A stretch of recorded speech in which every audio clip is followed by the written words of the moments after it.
5월 마지막 주입니다. 얼마 전에 파묘라는 영화가 나오고 또 건국전쟁이라는 영화가 나오면서 시끄러웠어요. 그리고 그 이전에는 육사에 있던 홍범도 장군의 동상을 이전하겠다, 육사 바깥으로 내보내겠다, 뭐 이런 얘기가 있어서 또 시끄러웠단 말이죠. 도대체 왜 이런 일이 계속해서 반복되느냐 하는 거예요. 우리나라 헌법 전문에는 두 가지를 정확하게 명시하고 있습니다. 하나는 3.1운동을 통해서 임시정부가 세워졌고 그것을 대한민국 정부 수립으로 본다는 것 하나와, 또 하나는 4.19 민주화운동을 계승한다라고 하는 것 두 가지가 명문화되어 있단 말이에요. 그러니까 한국의 시작, 대한제국이 끝나고 대한민국이라고 하는 한국의 시작은 3.1운동 이후 임시정부로 본다는 것이고, 현재의 정치적인 그 전통을 이어온 것은 거기서 무엇을 배제하겠다고 하느냐 하면 이승만 정권이 만들었던 것, 독재 정권의 것들을 배제하겠다라고 하는 것을 분명히 명시하고 있단 말이죠. 그럼에도 불구하고 끊임없이 건국전쟁이나 혹은 건군 이념 같은 것을 가지고 문제가 발생하는 거예요. 이게 기독교로 보자면 콘스탄틴 황제에 의해서 아주 군소교단이었던 기독교가 국교화됩니다. 이러면서 세력이 커지게 되니까 기존 세력들이죠, 로마 종교의 신관이었던 세력들이 대거 유입되게 되면서 본격적으로 그 헤게모니 싸움이 벌어지게 되는 거예요. 그러다 보니까 예수가 누구냐는 예수의 정체성을 가지고 논쟁이 벌어지게 돼요. 결국은 누가 이기냐면 바울의 기독론, 즉 뭐냐 하면 십자가 형벌이 분명하게 로마 형법상 정치범들, 즉 무장투쟁을 했던 독립운동가들에게 주어졌던 형벌이니까 예수는 분명히 유대 독립운동가여야 하는데, 이걸 버리고 바울이 기독론으로 만든 만인의 죄를 위해 구세주로서 그리스도로 속죄양으로 희생적 죽음의 십자가다라고 하는 것을 선택한 것과 똑같은 일인데, 이 일이 건군을 두고 혹은 건국을 두고 끊임없이 발생하고 있다는 거예요. 우리가 국군의 날은 10월 1일로 정했는데, 이 10월 1일이 육군 3사단이 38선을 넘어 진격한 날을 기념하는 날입니다. 그전엔 10월 2일이었어요. 유엔군이 38선을 먼저 넘은 걸로 되어 있었는데 나중에 보니까 아니더라, 하루 전날 3사단이 먼저 북진했다더라, 이래가지고 10월 1일로 정해졌단 말이에요. 3사단 백골부대라고 불리는 이 부대의 전신은 그 서북청년단 출신입니다. 이 방공이라고 하는 정신으로 똘똘 뭉쳐서 제주 4.3에서 잔인한 학살을 저질렀던 그 멤버들이 국군에 편입이 되면서 3사단에 몰리게 되었고, 그 자기네 부대 이름을 백골 부대라고 부르면서 이 부대가 가장 먼저 38선을 돌파한 게, 이 날을 기념해서 10월 1일을 국군의 날로 정했단 말이에요. 이게 이상한 거죠. 왜냐하면 사실 이게 1990년대 이후에 계속 논의되어 왔던 문제인데, 독립군이, 광복군이 만들어졌던 1940년 9월 17일이 국군의 날이 되어야 하지 않느냐 하는 얘기도 있었고, 1920년 10월 21일이죠. 청산리 전투의 대선을 걸었던 그날을 국군의 날로 하자 하는 것도 있고, 또 군대가 해산되고, 조선 군대죠. 군대가 해산되고 의병이 봉기했던 1908년 1월 30일을 또 기념일로 해야 한다. 여러 가지 의견들이 있었어요. 그 어느 것도 채택하지 않고 국군의 날을 제3사단이 38선을 돌파할 날, 즉 반공 이데올로기에 입각해서 국군의 날로 정했단 말이죠. 그러면 그 이전에는 국군의 날이 어떻게 돼 있었을까? 이게 육군, 공군, 해군이 각각 달랐습니다. 공통적으로 육군은 1946년 1월 15일 미 군정하에서 조선 국방경비대가 만들어지는데 1년대가 창설되는데 이것을 한국 군대의 기원이라고 본단 말이죠. 그래서 육군은 1월 15일을 육군의 날로 정했던 거예요. 그 다음에 해군은 자기네들 조선 무슨 경비연안대가 설립됐던 1946년도 며칠을 정했고, 공군은 또 육군에서 분리해 나와서 공군이 독립한 날짜를 공군의 날로 정했고, 이렇게 각기 있던 거를 1956년 9월 20일에 이승만이 폐지를 시키고 10월 1일로 통일을 시켜버립니다. 반공 이데올로기가 굉장히 중요했던 거예요. 왜 반공 이데올로기가 중요했을까? 예수를 로마에 저항한 유대 독립운동가로 하지 않고 구세주로 해야만 하는 이유가 있었던 것처럼 반공 이데올로기를 전면에 내세운 데는 남북한 해방의 배경이 있었던 겁니다. 1945년 8월 15일 일제가 히로시마와 나가사키의 원폭을 때려맞고 미군에게 무조건 항복을 하죠. 그러면서 한반도가 해방이 되어서 통일국가 되어야 하는데, 이게 결국은 강대국들의 회담에 의해서 남북이 서로 갈려서 북쪽은 소련이, 남쪽은 미군이 주둔해서 신탁 통치하게 됩니다. 미군은 일본을 점령하고 일본에 대해서 굉장히 우호적인 생각을 갖고 있었어요. 그러니까 미 군정 입장에서는 식민 통치를 했던 총독부 관리나 혹은 일본 군대에서 근무했던 경력자들이 인재로 보이는 거예요. 그래서 그들을 처형합니다. 이게 이승만이 자기가 정치적 기반이 여운형 선생이나 김구에 비해서 미약했던 이승만이가 미 군정을 등에 업고 단독 정부를 만들 때 정말 자기의 우군이 되어줄 수 있는 사람을 찾았는데, 그것이 바로 친일했던 총독부에서 관리를 하거나 군인이었던 이 사람들을 끌어모아서 자기 편을 만든 거죠. 그러니까 6월 6일 현충일이 정해진 날짜가, 이 현충일 6월 6일이라는 날짜가 바로 어떤 날이냐면 그 반민족 위원회가 있었잖아요. 청산하기 위한 그 청산위원회를 강제로 때려잡은 날짜입니다. 그 날짜가 현충이 된 거예요.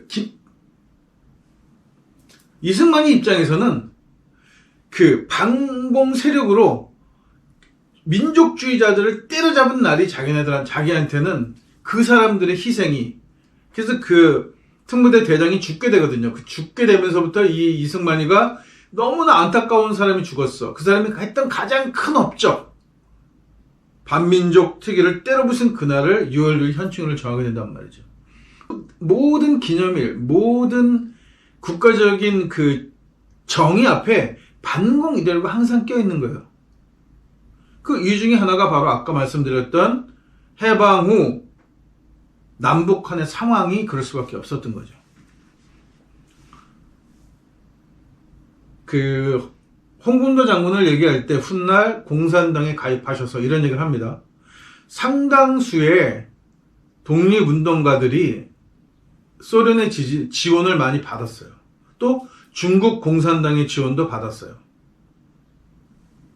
뭔가 장비를 마련하고 전투를 해야 되는데 미국은 관심이 전혀 없었고, 한국에 대해서 이승만이 하와이에서 놀고 있었지 사실은 뭐 서구가 한국에 관심 가질 이유가 전혀 없었던 거예요. 왜냐하면 서구는 2차 대전 때문에 마치 독일과 싸우고 일본과 싸우면서 정의롭게 보이지만 여전히 식민지를 가지고 있는 제국주의 국가들이었고, 그래서 2차 대전 후에 뭐 인도네시아도 그랬고 뭐 다른 나라 미얀마도 그랬고, 이렇게 독립전쟁을 통해서 베트남도 그랬고 서구 세력을 내쫓아내고 독립하는 독립전쟁을 치러야만 했단 말이죠. 한국은 우리가 일본만 상대로 했으니까 미군이 해방군처럼 느껴진 것이지, 사실 일본이나 미국이나 동일한 제국주의자들이란 말이에요. 식민지를 가지고 있던. 태평양 전쟁은 일본의 식민지와 미국이 가지려는 식민지, 필리핀을 특히 중심으로 해서 여기서 이 싸움이 시작돼서 식민지 쟁탈전에 의한 싸움이 연장선상에 있었던 거지, 뭐 한국을 독립시켜주고 뭐 식민지역을 독립시켜주기 위해서 미국이 태평양 가서 전쟁을 한 게 아니에요. 그러니까 이걸 잘 모르니까 이 이야기는 안 하고 우리가 늘 뭐 이 세계대전은 무슨 라이언 일병 구하기니 뭐 태평양 퍼시픽 뭐 이런 드라마 같은 거나 보면서 미군 위주로 만들어진 영화를 보게 되니까 미국이 굉장히 뭐랄까 선이 넘치고 정의가 넘치는 나라처럼 보이는 거지, 미국도 똑같이 식민지 욕심을 가지고 있던 제국주의였단 말이죠.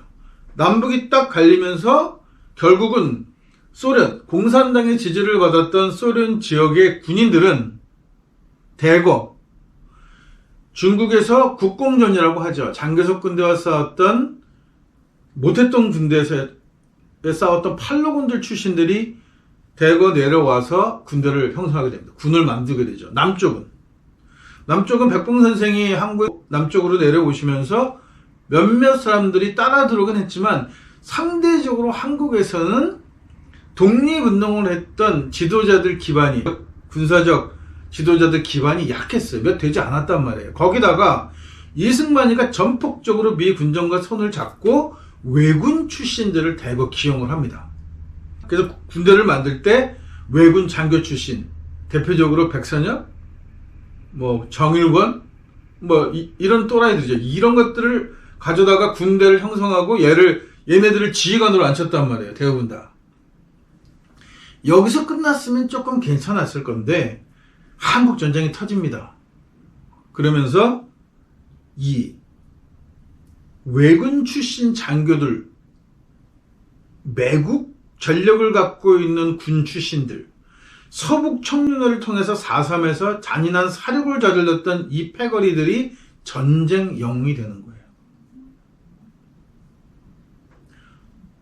그리고 훈장도 받고 군 내에서 전쟁령으로 떠받들어졌는데, 이때까지면 뭐 그럴 수도 있는 거죠. 그런데 이 사람들이 죽고 나서 국립묘지를 만들었단 말이에요. 이 국군묘지라고 하는 현충원을 이승만이가 이걸 국립묘지를 만들면서 여기다가 뭐 독립운동가들도 묻고 이러면서 이게 한마디로 해서 잡탕거리가 돼버린 거예요. 현충원이. 여기에 이제 군인이니까 묻히게 되는 거죠. 지난번에 얼마 전에 죽은 그 백선엽인가? 뭐 가다 묻네 안 묻냐고 시끌시끌 했잖아요.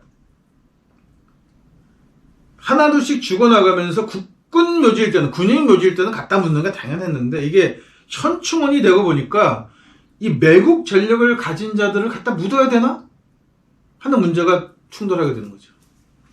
근데 군대 입장에서는 뭐냐? 우리 전쟁 영웅인데, 국가가 훈장을 준 전쟁 영웅인데, 당연히 이 사람들이 애국자 아니야? 매국과 애국이 혼동을 일으키게 되는 겁니다. 결국 이 시작의 뿌리에는 누가 있냐면, 그래서 4.19 정신을 계승한다는 얘기가 뭐냐면, 이승만이가 저질렀던 매국적인 행동들에 대해서 뿌리를 뽑겠다, 청산하겠다는 의지가 담겨 있는데 못했어요. 헌법은 이렇게 정해졌지만 사실 한국은 해방 이후 단 한 차례도 매국했던 자들을 처벌하지 못했습니다. 반민족위원회가 그렇게 박살이 나고 한 명도 처벌하지 못했으니까. 다 살아남아서 경찰은 경찰이 됐고, 군인은 군인이 됐고, 관리는 관료가 되면서 기득권이 됐는데 무슨 수로 건드려요, 이 인간들을. 인간들이 얘네들이 2세, 3세가 되면서 자기네들의 조상들이 매국노라 칭하는 것보다는 애국자로 칭함받고 싶은 거죠. 이 매국과 애국이 공존하고 있었다는 겁니다.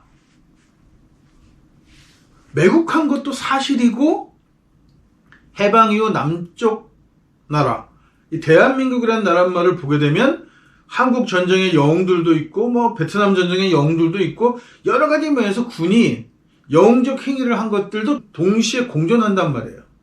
매국노들에게 그 기회를 주지 않았으면 당연히 한국 전쟁에서는 당연히 영웅 칭호를 받고 훈장을 받아야 할 만한 사람들이 군인이 되었겠죠. 그러나 그 자리를 이미 외군 출신들의 장교들과 만주군 출신 같은 이런 정말 입에도 담기 싫은 이런 추악한 것들이 군대의 우두머리로 존재하고, 얘들이 계속 승진해 나가면서 결국은 군 전체가 다 매국 사형을 띨 수밖에 없게 된 거예요. 그리고 이게 전통이 되어버린 거니까 이제 와서 국방부 장관이 그래도 예전만 하면 그래도 우리는 독립군의 계승을 이런 얘기를 그냥 빈말처럼 하던 군대가 이 시점쯤 되고 보니까 이제는 계속 얼버무리면서 홍범도 장군이 빨갱이였으니까 안 된다. 반공 이데올로기가 가장 중요하다. 해방 이전에 국가와 민족을 위해서 어떤 일 했든 그건 중요하지 않아. 그보다 더 중요한 게 뭐냐? 해방 이후에 미 군정 아래서 어떤 일을 했느냐가 더 중요하다라고 이야기하는 거예요. 과거를 묻지 않겠다고 하는 의미가 되는 거죠.